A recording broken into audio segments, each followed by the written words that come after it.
Welcome to a video about multiple local group policies. Now this is going to be part one of a two-part video, and I want to talk about them here, show you a little demo, and then in part two I want to show you a demo on editing local group policies, so hang on for that.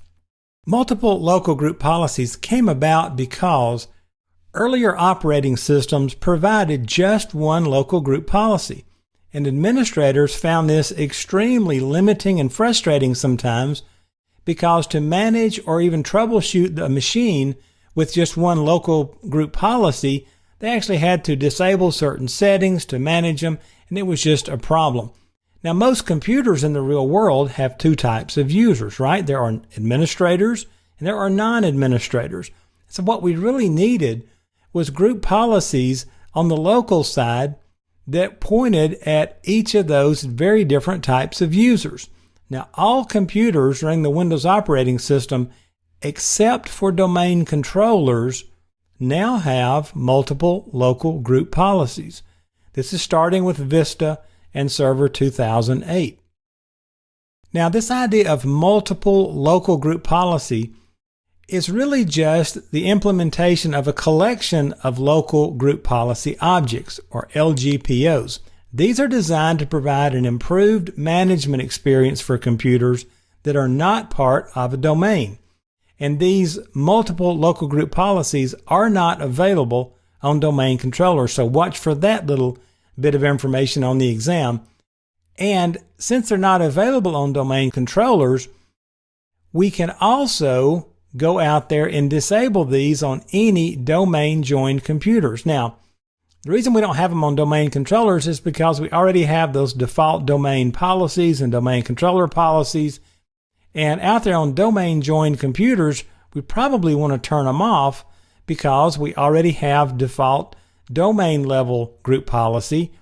And usually we're going to disable these to prevent confusion caused by too many GPOs getting applied. So let's go out and take a look at a demo on disabling these multiple local group policies on domain objects. Now, to do this, we're going to go out into the Group Policy Management console.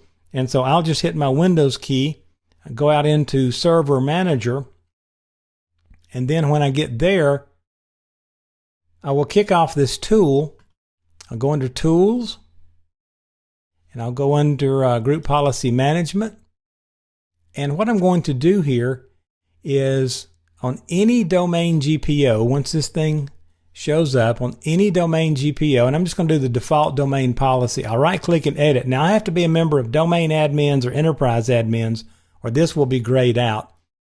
So I'll go in here and I'm going to go under Computer Configuration, under Policies, Administrative Templates, System, and then I want to go under Group Policy. Let me pull this over, and if I click on Group Policy, you will notice right down here I can turn off Local Group Policy Objects Processing. So I'll double click that, enable it, and that will turn off that Local Group Policy Object Processing. I'm going to cancel mine here, but if you apply that, it's a done deal, and there you go, and you've turned off the Local Group Policy Processing on the machines in your domain. So join me in part two, and we'll talk about how to get to and edit those local policy objects.